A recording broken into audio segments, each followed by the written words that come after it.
also known as the Gash Master. Its 17-inch blade with 248 steel teeth can slice a telephone pole in half in 9.2 seconds. The way I see it, anything with 248 teeth should not be allowed in a school. If you screw up using the Crafts-Built 2000 or the Nordtron F7 grinder or the Impreg rotary lathe, best case, you'll go home minus a thorax. You see, my philosophy is simple. In a world where there are literally 10 million ways to mutilate yourself on a normal day, why go messing around with tools? It was a philosophy that I based my entire life and school schedule around. That is, until one fateful day last spring when the school schedule gods were in the mood to bust my clams. Because when my new schedule arrived, I saw the one word that I prayed I'd never see. Shock.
Tools. They're loud. They're sharp. And they can kill you. And what do you end up with after risking your limbs and life? A spice rack. Is there anything more pointless in life than a spice rack? And is making a spice rack worth the loss of a body part that I've come to know and love? Obviously, the schedule gods must think so. Either that, or they're into spicy food. And that's where my story begins. In the dungeon that is Shock. Real funny. Put my head into a tight. Can you take it out now? It's so funny. Why aren't you laughing, corn boy? Mike, please don't put us in the vice. What are you, his dad? As a matter of fact, I am his dad. Well, luckily, like a lot of socket heads, Endless Mike Hellstrom was very easy to confuse. He was one of those high school lifers who always seemed to be in shock. You know the type. Guys with names like Harley and Fleck. Well, here's something you might not have known. Socket heads rule their turf. You need a tool. You come to me.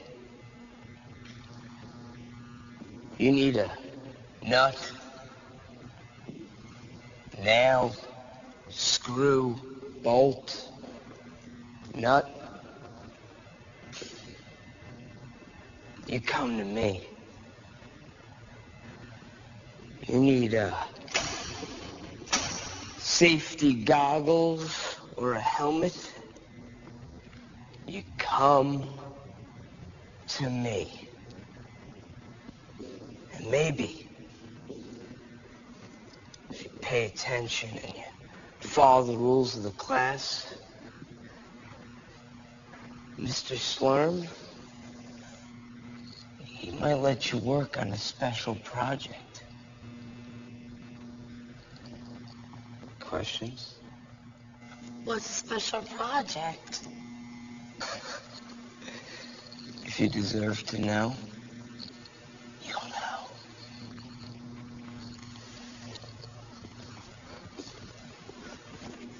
What's that supposed to mean? Who cares? I don't want to have anything to do with Slurm's special project. I'm just gonna sit in the back, get my C, and see you later, shop class.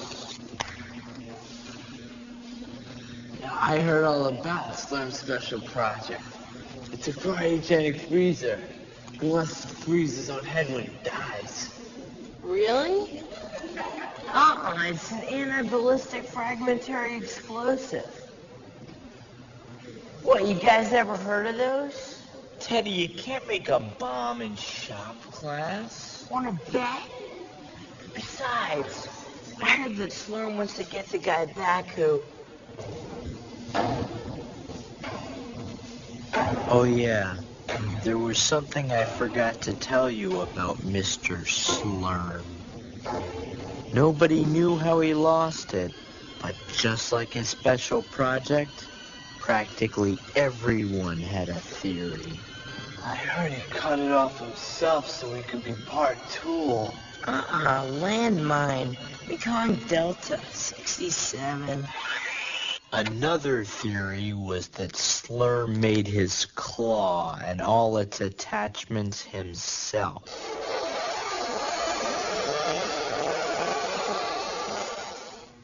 In shop class.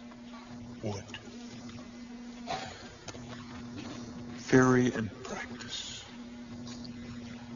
I couldn't believe that I actually had to sit there and listen to this ratchet brain babble on about wood.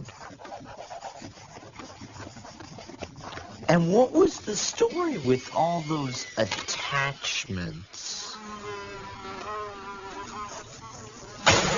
And I couldn't figure out whether everyone else had been lulled into a hypnotic trance by Slurm's sideshow, or if they were seriously into it.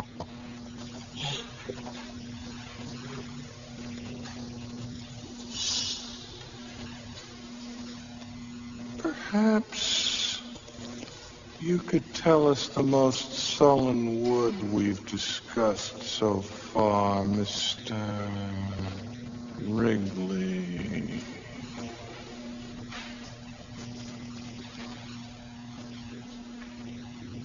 Naugahyde?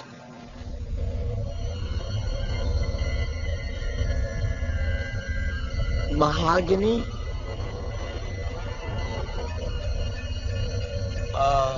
I mean... Walnut? So much for vanishing. Right then I decided that I had too much at stake to cross this guy. It was only the first day, and already Slurm had me pegged. But while one Pete was busted, the other Pete was in business. When he heard I was taking shop, he took an after-school job as an insurance salesman. Our motto is, when you least expect it, expect it. But Pete wasn't selling car insurance or homeowners insurance. Pete was in the dismemberment business. He had a chart that showed every body part and their value in cash and merchandise. Bill was the only one who bit Pete's bait. I sure didn't, because there was no way that I was even going near the power tools. The Craftsbuilt is not a toy. And it is not just a tool. It is the Cadillac of saws. Use it carefully. 12 years ago, a Mr. Nabby didn't. One hair of his got caught around the Craftsbuilt patented Accuchrome spinning drive shaft. The rest of his scalp quickly followed. Who'd like to cut something with the TS4? Or as you'll soon be calling it, Slasher. Ah, yes. I will, Mr. Slurm.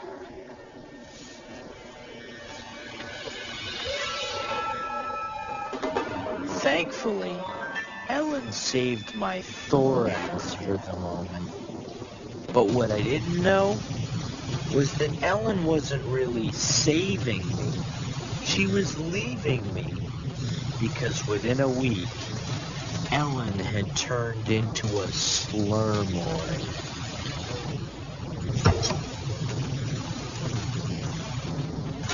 Did you know that a blowtorch burns at the same intensity as the Earth's core?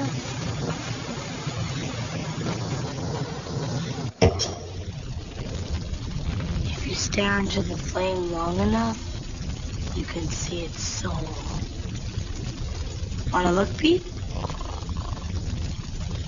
I knew that Ellen had a history of going a little, well, overboard at times. But this was ridiculous. I don't think of it as melting the metal. I think of it as setting it free.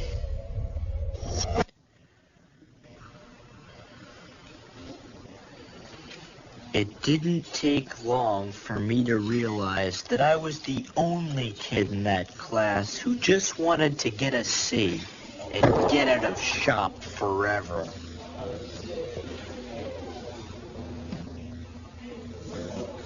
It's Danish modern.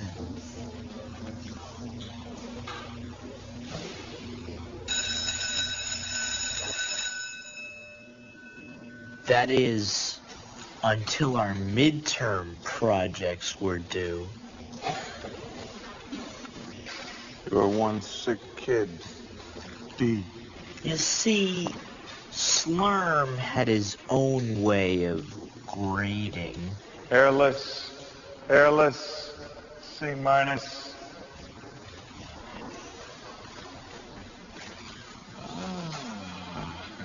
The Caligari technique. Very good, young lady. B plus.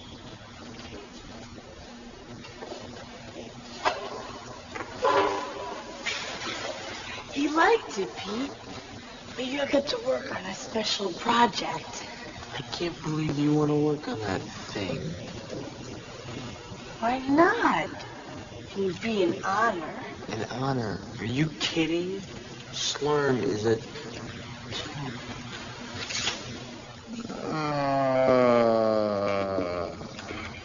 Mr. Wrigley. Well. I want everyone to look at what Mr. Wrigley has done. What are you laughing at, Mike? Well,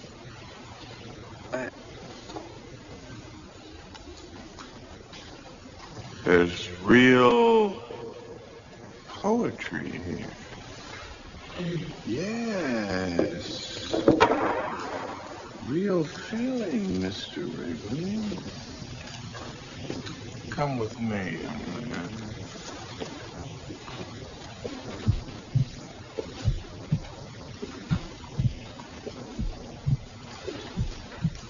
You'll sit here till the end of the term. But You're going to be part of my special project team. Right alongside Mike. him? Him? For the rest of the semester, Mr. Wrigley, you and I are going to be.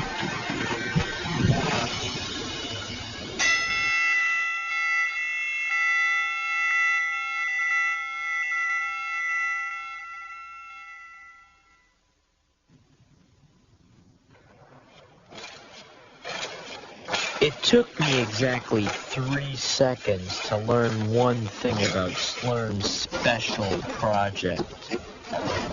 There was nothing special about it. Use the chopsaw and make me a circular form. And this time, Mr. Wrigley, don't cue the edges.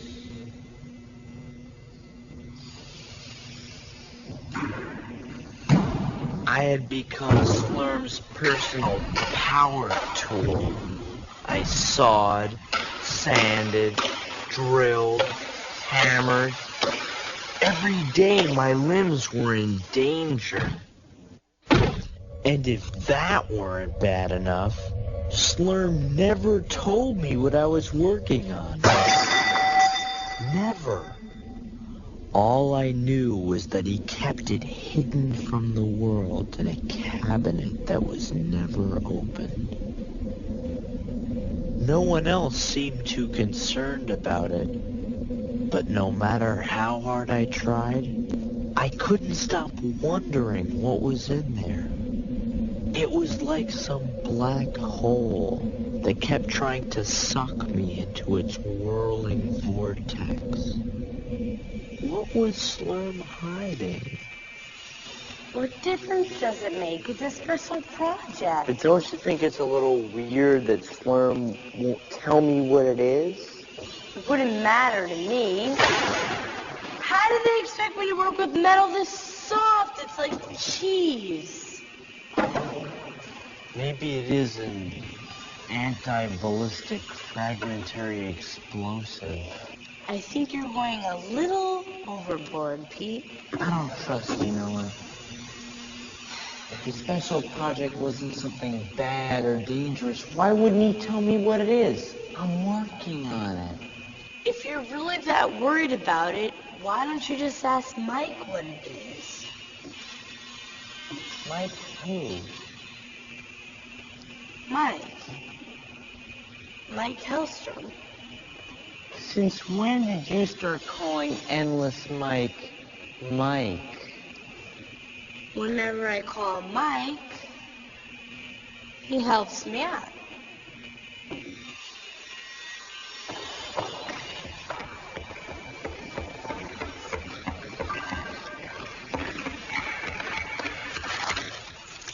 Mike! Oh boy, that crossbuild sure does ride like a Cadillac, huh? So, can you believe what Slurm has us making, huh, Mike? Nice try, Carrot Head. About cut me a 2x-ply. Thanks, Sawboy. So much for the my friend Mike approach.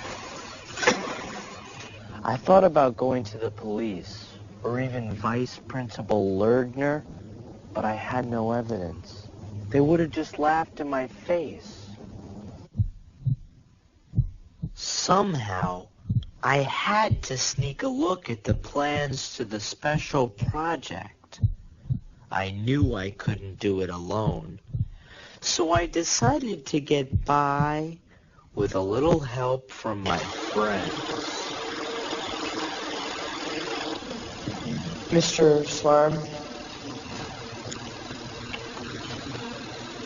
There's somebody outside who needs to see you.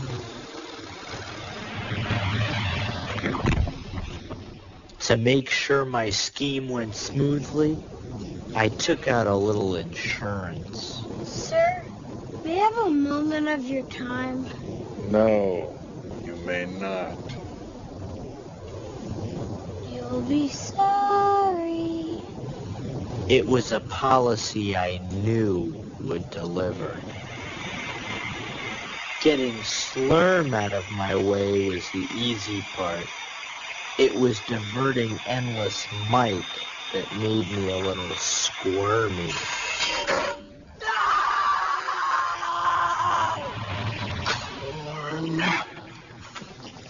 Our research shows that 47% of all people who experience one misfortune will experience another.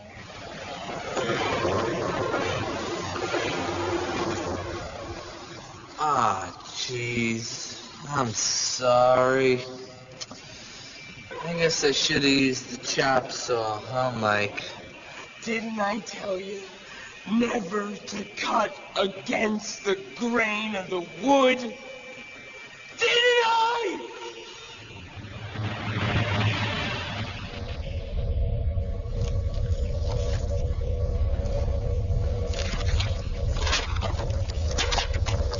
Mr. Ridley! I forgot to tell you. Project's over. What? Yes, it's finished. You've completed the requirements for this course. I said it's finished, Mr. Wrigley. Now, return to your regular table. So I was free. Free from being Slurm's slave. I should have been the happiest I've ever been, but for some strange reason, I wasn't. Could Slurm have known that I was onto him? And now, was he trying to keep me from getting too close to his secret?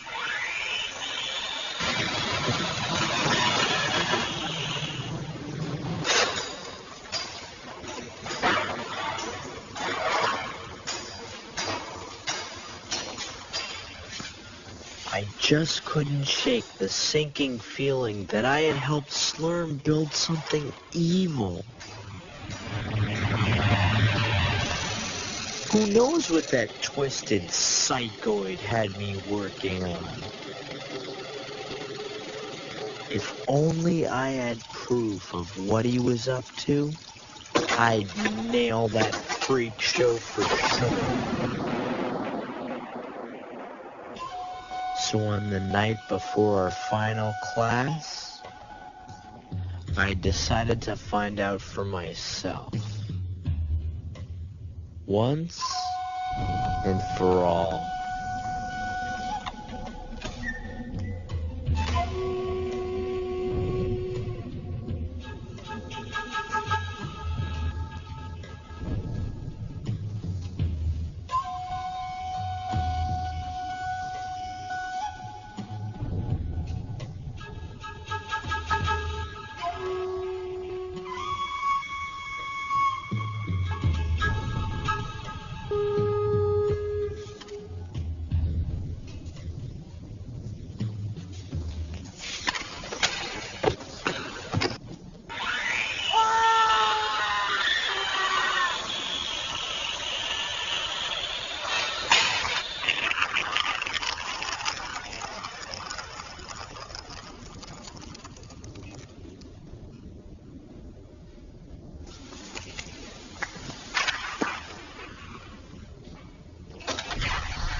Who's there? Who's there? I know somebody's out there.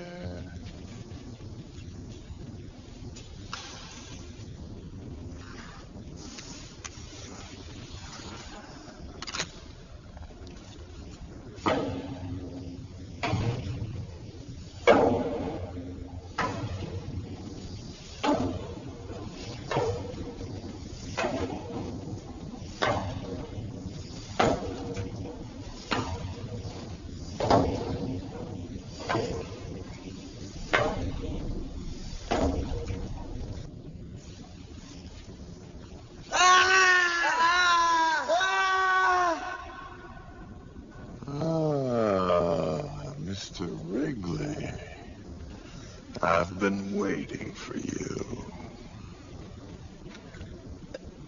Good.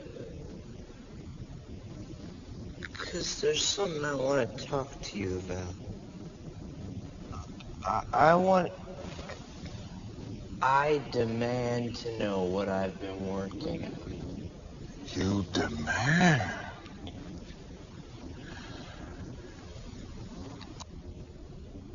Come into my office, Mr. Wrigley. Sit down, Mr. Wrigley.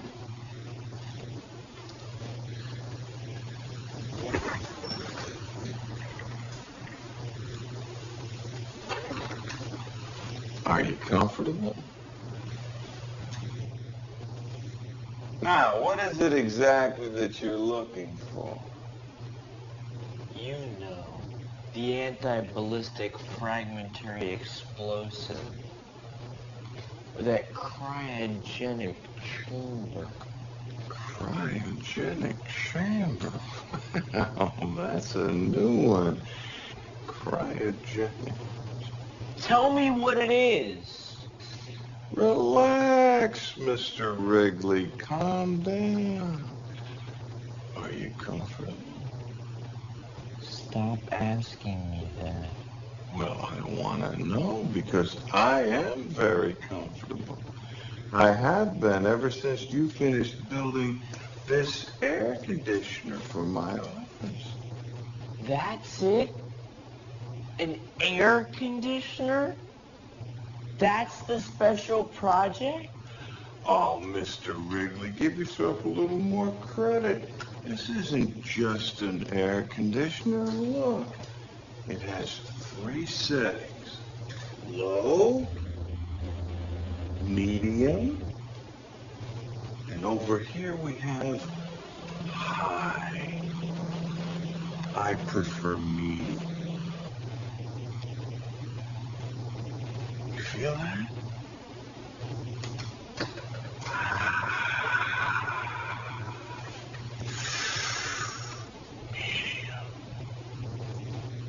But that's not fair. Fair. You have no idea what fair is, Mr. Wrigley. What's fair is when someone thinks it's worthless to take shop, and so he makes worthless things because he has no respect for the wood or what he can do with it. What's fair is for that worthless student to get an F. Now, what's not fair is when something's taken away from you at a very young age before you have the chance to discover its power.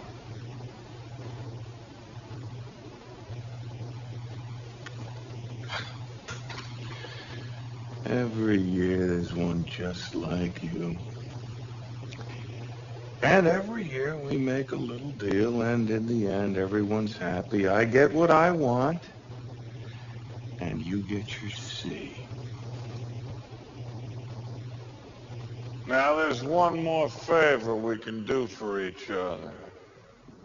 Don't bother coming to class tomorrow. You don't want to be here, I don't want you here. Besides, You couldn't make a chopping block if you tried.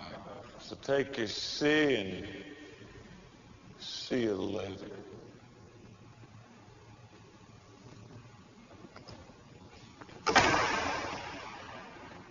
Wrigley, what are you doing? Making something. Well, make sure you turn off the light after you make it. And, Mr. Wrigley, don't forget to turn off my air conditioner when you leave. Don't worry, it won't hurt you. I worked like mad all through the night. And as I worked, I couldn't help but think about, well, everything. Mr. Slurm, his hand, the special project, and the feeling of being worthless in someone's eyes. But I knew the truth. Pete Wrigley was better than that. And it was time for Slurm to learn it too.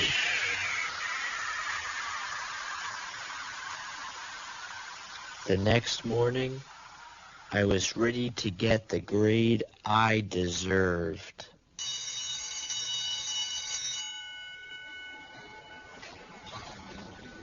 Metal never looks as lovely as when it's been set free. Excellent job, Miss Hickle. Oh.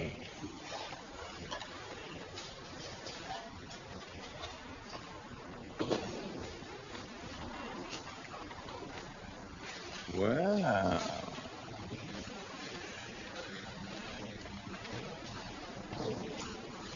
Mr. Wrigley.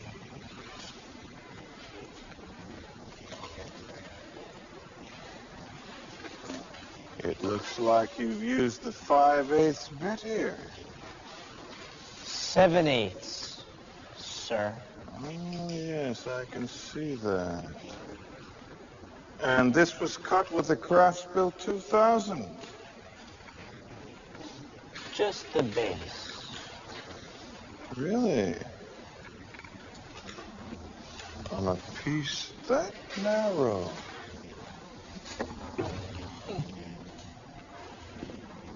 I could never get it to do that. Nice touch, Mr. Wrigley. B+. Okay, so maybe I didn't exactly slay him, but at least I proved that I could do it. And I guess that's what Mr. Slurm wanted me to learn all along. He just had his own way of teaching me. And even though I still think that tools are loud, sharp, and can kill you, when you make something you're proud of, sometimes it's worth the risk.